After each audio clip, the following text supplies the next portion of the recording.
நமச்சிவாய வாழ்க. எல்லா உயிர்களும் இன்புற்று வாழ்க.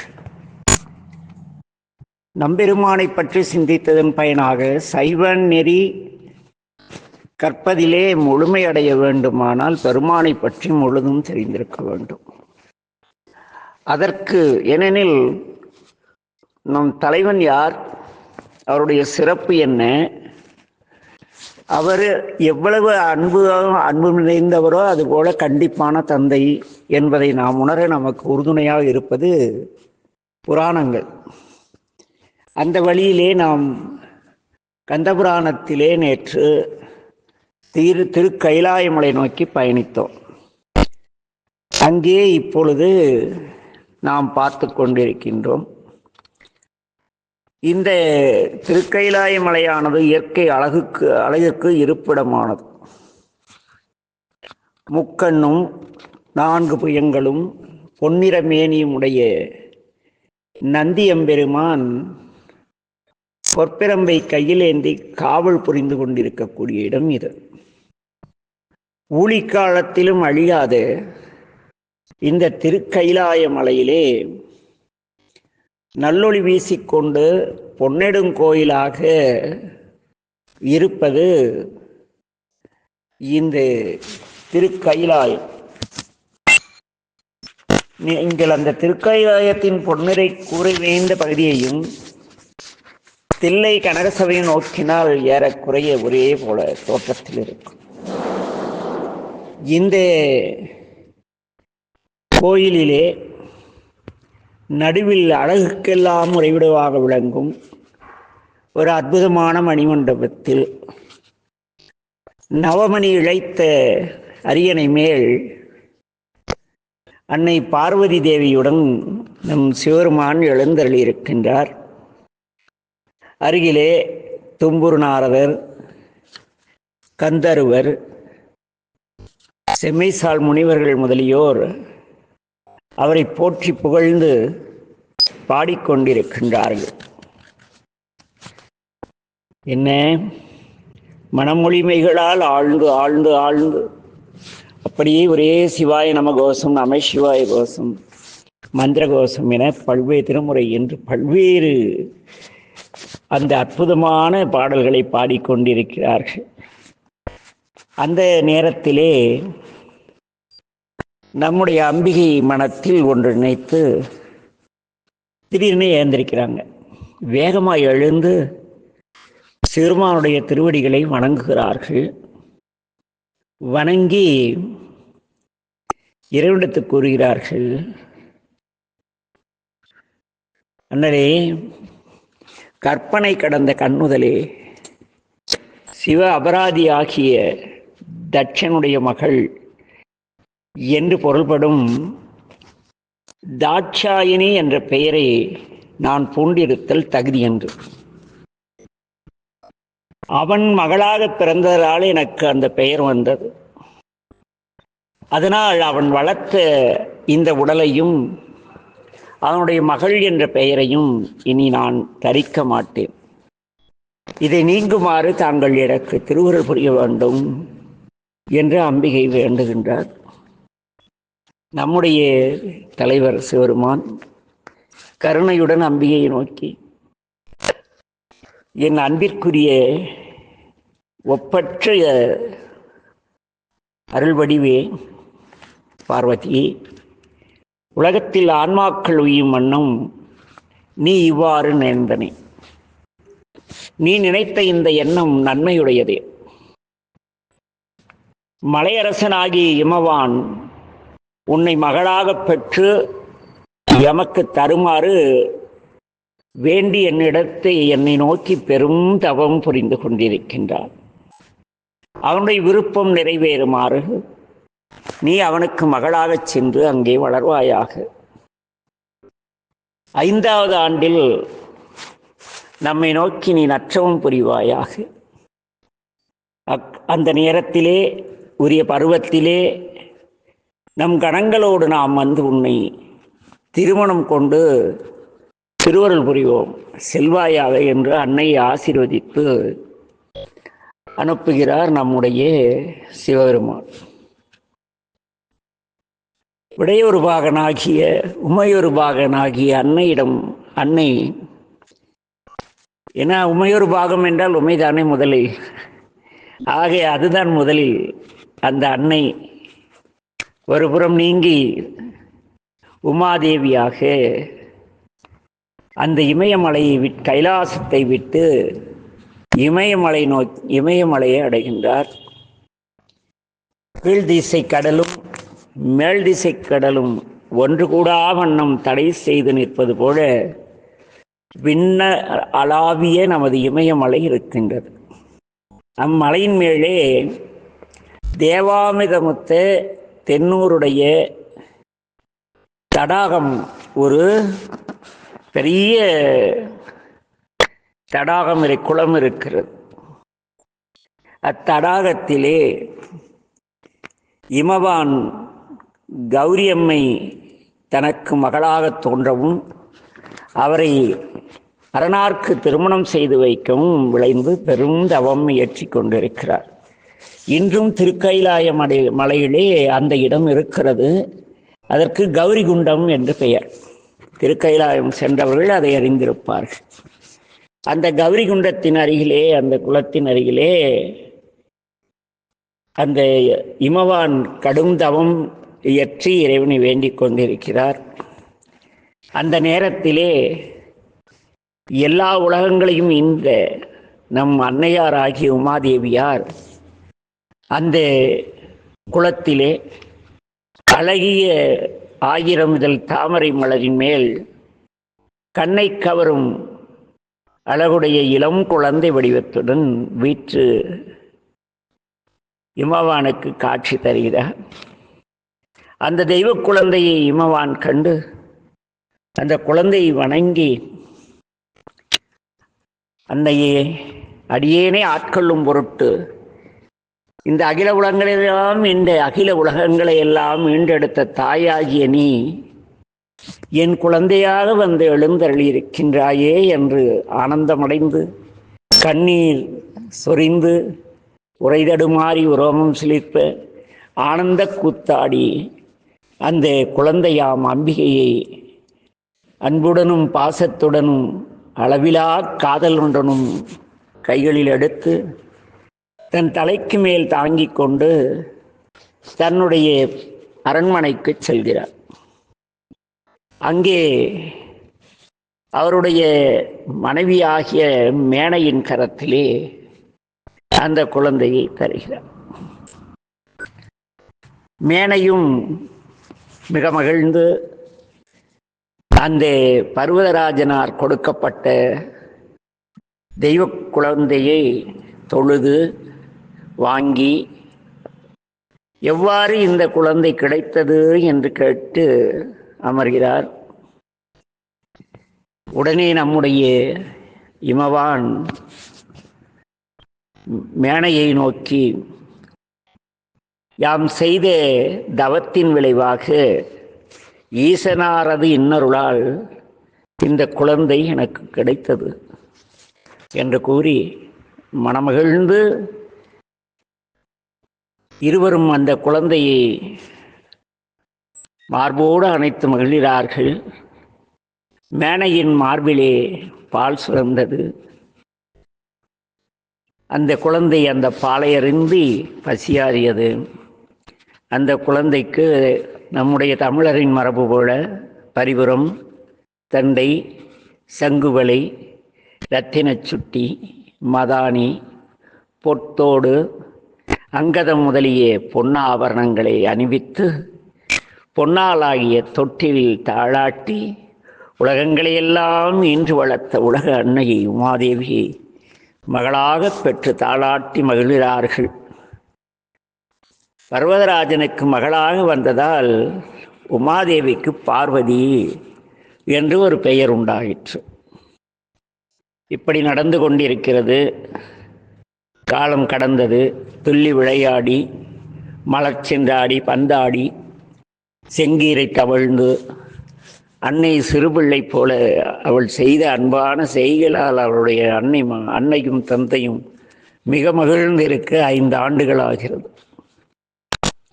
5 ஆண்டுகள் தாய் தந்தையினுடைய அன்பிலே திளைத்திருந்த பார்வதி தேவி அந்த தருணத்தில் திடீரென்று அன்னைக்கு ஒரு எண்ணம் உண்டாகிறது.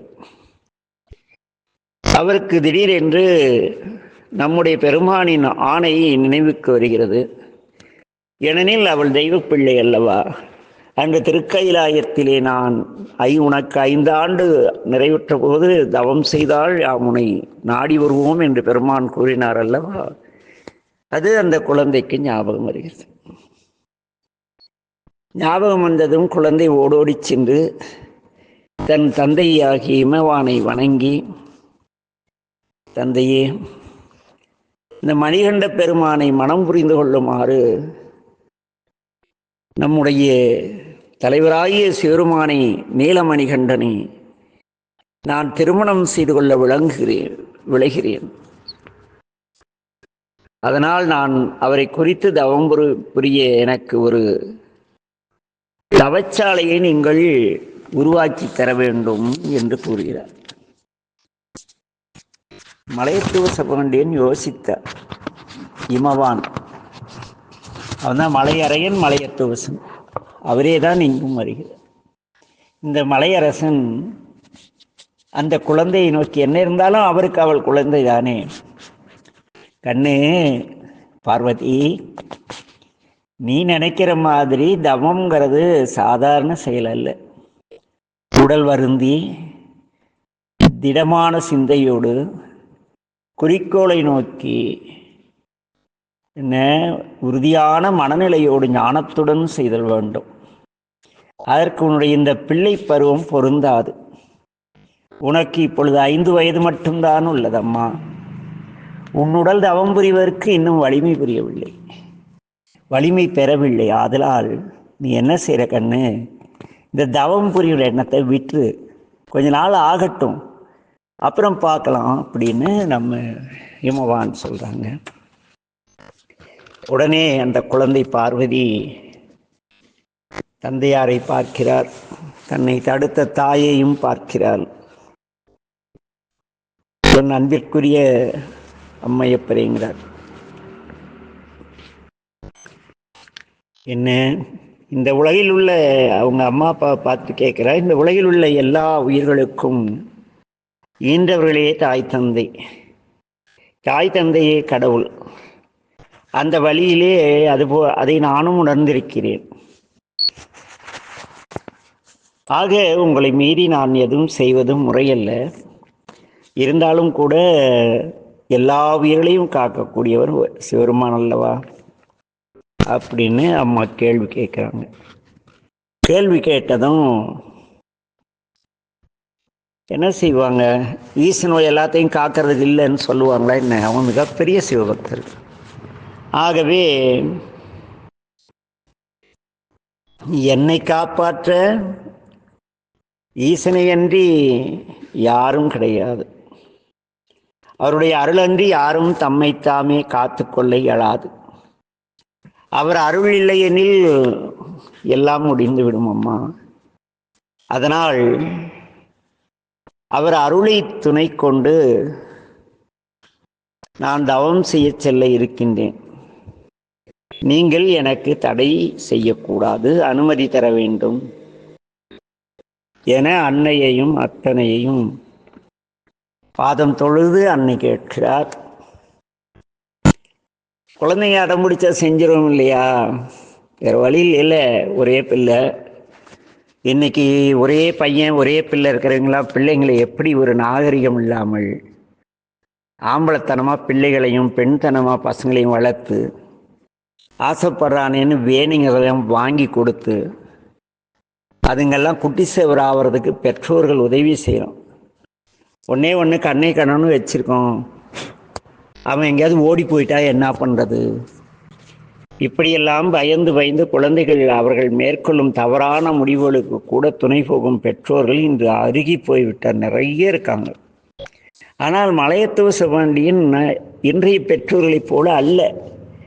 ஆனால் பிள்ளை இன்றைய பிள்ளைகளை போனது அடம்பிடிச்சது. உடனே அவர் என்ன பண்ணுறாரு, சரிம்மா உனக்கு ஒரு தவச்சாலையை ஏற்படுத்தி தருகிறேன். அங்கே நீ மனமொழிமைகளால் இறைவனை வழிபாடு செய்ய வேண்டும். உன் மனது இறைவனை நினைக்க வேண்டும். உன்னுடைய உடல் இறைவனை நாட வேண்டும். உன்னுடைய செயல்கள் இறைவனை வழிபாடு செய்வதற்குரியதாக உன்னுடைய கரணங்கள், கை, கால் எல்லாம் எதுக்கு? இறைவனுக்கு நீர் முகர்ந்து செல்ல கால், மலர் பறிக்க கரங்கள், அப்படியெல்லாம் இருக்கணும் கண்ணு. அப்படின்னா நாங்கள் தவச்சாலை கட்டித்தரோம். சரி, தவச்சாலை அன்னை சரி என்றார்கள். அப்புறம் அப்படியே இருக்குது. என்ன இருக்கு? அன்னை போகிறாங்க, தவம் செய்கிறாங்க. மலையரசனும் மேனையும் தினமும் வந்து மகளை பார்த்துட்டு போகிறாங்க. வேற வழி இல்லை. மகளை பார்த்து கொஞ்ச நேரம் அவருடைய பூஜைகளில் கலந்துட்டு செல்றாங்க. இப்படி இருக்கிற சூழ்நிலையில் இந்த இமவானுடைய மகள் தவம் செய்து கொள்ற இடத்திற்கு ஒரு நாள் காலையில் இந்த அசுரர்களுடைய குல தலைவன் ஆகிய சூரபத்மன் என்பவன் வருகிறார். அவர் மிகப்பெரிய சிவபக்தர். அவனும் சாதாரண ஆள் கிடையாது. இந்த அசுரர்கள் மாதிரி அசுர பக்திம்பாங்க தெரியுமா? அப்படி அளப்பெரும் சிவபக்தி உடையவன். ஆனால் அவன் பிறந்த குலத்தின் சார்பாக அவன் அசுரன் என்றால் ஒழுக்க குறைவானவர்கள். அதாவது ஒழுக்க குறைவானவர் என்றால் பிறர் எதற்கெல்லாம் அஞ்சுவார்களோ அதை பிறன்மனை நயத்தல், கல்லுண்ணுதல், சூதாடுதல், பிறர் பொருள் பறித்தல், இதை செய்கிறவங்களுக்கெல்லாம் அசுரர்னு பேர். இவர் என்ன பண்றாரு? பெருமானிடத்து அளப்பெரும் தவம் செய்தவர். என்ன அவர் என்ன பண்றாரு? இறைவனிடம் அறம் பெற்று இந்த சூரபத்மன் இந்த பூமியை மட்டுமல்ல, இந்த யூனிவர்சல் என்கிற இந்த 1008 அண்டங்களையும் அரசாட்சி செலுத்தி அவனுக்கு இணையாக யாரும் இல்லாத நிலையிலே அவனுக்கு வழக்கம் போல எவன்டா என்ன கேட்கறதுங்கிற ஆணவம் வந்துருச்சு. நம்ம ஆளுங்க சில ஆள் குரும்பாங்க, ஆனால் ஆணவம் மிகுந்து இருப்பாங்க. ஏன்னா அவர் குருவான். அதுவும் எல்லா சீடர்கிட்டையும் ஒரே மாதிரி அன்பு காட்ட மாட்டாங்க. ஒரு சீடர் வந்து சைவ நெறியிலே நான் அன்பாக பிறருக்கு வேள்வி செய்கிறேன், நான் சிவாலயத்திற்கு, நான் சிவனடியா சிவபக்தன் அல்லவா, சிவத்தொண்டன் அல்லவா, சிவாலய கும்பாபிஷேகத்துக்கெல்லாம் நான் இலவாசமாக செய்வேன் என்றால் அந்த போலி குரு என்ன சொல்லுவார்னா, உனக்கு உலகம் தெரியல, நம்மளா கேட்குறோம், என்ன அவங்க கொடுக்கறத வாங்கிக்கிறோம், அதில் தப்பில்லை, நீ என்ன புதுசாக போகிற, இப்படியெல்லாம் புத்தியை மடைமாற்றம் செய்கிறார் அல்லவா. என்ன உலகோடு ஒட்ட ஒழுகல் தான் சரி. உலகுங்கிறது சான்றோர் உடைத்த உலகு. இது போல் டுபாக்கூருங்கன் இருந்தது உலகம் கிடையாது. இவரெல்லாம் மக்கள் அல்ல, மாக்கள். பொருள் பற்றி செய்யும் பூசணை ஆகாதுன்னு படிச்சுட்டு பொருளுக்காக பூஜை பண்ணுவான். சிலர் கேட்டு வாங்குறாங்க, சிலர் கொடுக்கறத கொடுப்பாங்க. அவங்க 10,000 ரூபாய் மனசுக்குள்ளே நினச்சிருப்பாங்க, 5,000 கொடுத்தா நாய் மாதிரி மூஞ்ச மாற்றிக்குவாங்க. அப்படிப்பட்ட நிலையில் வந்து இந்த ஒரு திருநீர் அணிந்து, ருத்ராட்சம் அணிந்து, திருவேடம் அணிந்து ஒரு வேள்வி செய்ய பழகி கொண்டாலே இந்த தருக்கு வந்துவிடும். தருக்குன்னு என்ன? கர்வம், தான் பெரிய இவன் அப்படிங்கிற நினப்பு, தனக்குனே யாரும் கிடையாதுங்கிறது, எல்லாரும் நம்ம சொல்கிறத கேட்கணுங்கிறது நம்மளுக்கே வருதுன்னா, பெருமானால் 1008 அண்டங்களையும் அரசாட்சி செலுத்தக்கூடிய பலத்தை பெற்ற அந்த சூரபத்மனுக்கு அந்த ஆணவம் வந்ததில் வந்து பெரிய ஒன்றும் சந்தேகம் கிடையாது இல்லையா. ஆக இவங்க என்ன செய்கிறாங்கன்னா, இந்த சூரபத்மன் ஆட்சி செஞ்சிட்டு இருக்கான். அந்த சமயத்தில் சனகாதி முனிவர்கள் என்று சொல்லக்கூடிய நம்முடைய தட்சிணாமூர்த்தி எம்பெருமான் இருக்கார் இல்லையா, அவருடைய திருமேனிக்கு அருகே 4 முனிவர்கள் இறைவனை வழிபட்ட வண்ணம் அமர்ந்திருப்பார்கள். அவர்களுக்கு சனகாதியர் என்று பெயர். சனத்குமாரர் அப்படின்னு 4 வரும். இந்த பதிவை கேட்பதே யாராவது தெரிஞ்சால் பதிவிடுங்க. சொக்கரே சொல்லிட்டுனா நீங்கள் என்னைக்கு கற்பது. இந்த சனகாதி முனிவர்கள் என்ன செய்கிறாங்கன்னா, சிறுவானை நோக்கி 12 தவம் புரிந்து இறைவனுடைய அருளாலே திருக்கயிலாய அடைகிறார்கள். அங்கே நம்முடைய நந்தி தேவர் இருக்கிறார் அல்லவா, அந்த வாயிலை அணுகி நந்தி எம்பெருமானை வணங்கி அவருடைய அருள் பெற்று சிவருமானுடைய அந்த சன்னதியுட் செல்கிறார்கள். அங்கே நான்முகன் முதலோர் காண முடியாத அந்த ஞானத்தின் தலைவனாகிய பெருமானை காண்கிறார்கள். பார்த்ததும் அவர்களுக்கு மொழி குளர ஆரம்பிக்கிறது, உடலெல்லாம் வேர்த்து விறுவித்து கண்ணில் தண்ணீர் சரியுது. இதை நீங்கள் முத சிதம்பரம் போன எல்லாரும் அந்த நடராஜாவுடைய பார்த்தாவே இதெல்லாம் நிகழும். சும்மா திருமேனி பார்த்தாவே இப்படி ஆகக்குள்ள அங்கே போனதும் அவங்க என்ன பண்ணுறாங்க, அப்படியே பார்த்து தீசேர் மெழுகொப்ப தென்னா என்னா முன்னும் தீசேர் மெழுகொப்பாய் படித்தோம் அல்லவா திருவம்பாவையிலே, அந்நிலை அடைகிறார்கள். அவருடைய கரமலர் குவிய, இருதயம் மலர, உள்ளம் முருக, ஹரஹர ஹரஹர செம்போ மகாதேவ என்று தொழுது வானோர்க்கரிய மருந்தே போற்றி, ஏனோர்க்கிளி இறைவா போற்றி, அருட்பெருங்கடலே போற்றி, ஆளவாய் அண்ணலே போற்றி, காபாய் கனக திரளே போற்றி, கைலை மலையானே போற்றி போற்றி என்று அவரை துதித்து அவருடைய திருவடியை வணங்குகிறார்கள். வணங்கியவுடனே பெருமான் சிரித்த வண்ணம், வாருங்கள் என் அன்பிற்குரிய சனகாதியர்களே, தாங்கள் நம்மை நாடி வந்த காரணம் என்ன அப்படின்னு கேட்டார். ஏன்னா இவருக்கு ஒன்றும் தெரியாது இல்லையா, நம்மளுக்கு தான் பண்ணுவார்கள், எல்லாம் தெரிஞ்சு வச்சிருப்பாரு. வேண்டுவோர்க்கு அதாவது வேண்டத்தக்கதை அறிந்தவர், ஆனால் வேண்டுவோர்க்கு வேண்டுவனை ஈவான் கண்டார். நாம் போய் கடவுளே எனக்கு உங்களை அருள் வேணும்னு கேட்டால் எல்லாமே வந்துடும். நான் போய் சாமி எனக்கு நிறைய பொருள் வேணும்னா பொருள் கொடுத்து கூட தீராத நோயை கொடுத்து அப்படி ஒரு ஜாலியாக ரசிப்பார். அப்படிப்பட்ட ஒரு நல்ல தலைவர் அல்லவா. அதனால் இந்த சனகாதியரை பார்த்து சிரித்த வண்ணம், வாங்க வாங்க சனகாதியரே, சொல்லுங்கள் எம்மை நாடி வந்த காரணம் என்ன அப்படிங்கிறாங்க. அப்போ இந்த சனகாதி முனிவர்கள் என்ன செய்கிறாங்கன்னா, பெருமானி தாங்கள் அருளிய சிறப்பு மிகுந்த பெருங்கடலாம் வேதம் என்னும் நதியிலே மூழ்கி நிறைய கற்றும் எங்களுக்கு புத்தி தெரியவில்லை, என்ன அறிவு மயக்கம் ஏற்பட்டுள்ளது, எங்கள் மனதில் அமைதி இல்லை, அறியாமை இருக்கிறது. அந்த அறியாமையை போக்கி எங்களுக்கு மெய்யுணர்வு நேர வேண்டும் என்றால் அந்த மெய்யுணர்வும் எங்களுக்கு வரவில்லை. எங்கள் மனம் அமைதி அடைவதற்கு நீங்கள் எனக்கு வழிகாட்ட வேண்டும் அப்படின்னு யாரு, இந்த சனகாதியர் கேட்குறாங்க. என்ன அப்படியா அப்படின்னார். அங்கிருந்த மற்ற திருவருட் தொண்டர்களும் மற்றும் அனைவரும் மனமகிழ்ந்தார்கள். நம்முடைய அருட்பெரும் வள்ளலாகிய சிவருமான் மனமகிழ்ந்து, உங்கள் மனமடங்கி மெய்யுணர்வு தலைப்படுமாறு கூறுகிறேன், காத்திருங்கள் என்று கூற அந்த நால்வரும் பரமேஸ்வரனை வணங்கி அருகில் கை குவித்த வண்ணம் வீற்றிருந்தனர். பிறகு சாமி தான் அமைதியாக இருங்க, அப்புறம் நான் சொல்கிறேன்ட்டார்ல, நம்மளும் அமைதியாக இருப்போம். நமச்சிவாய வாழ்க, எல்லா உயிர்களும் இன்புற்று வாழ்க. திருச்சிற்றம்பலம்.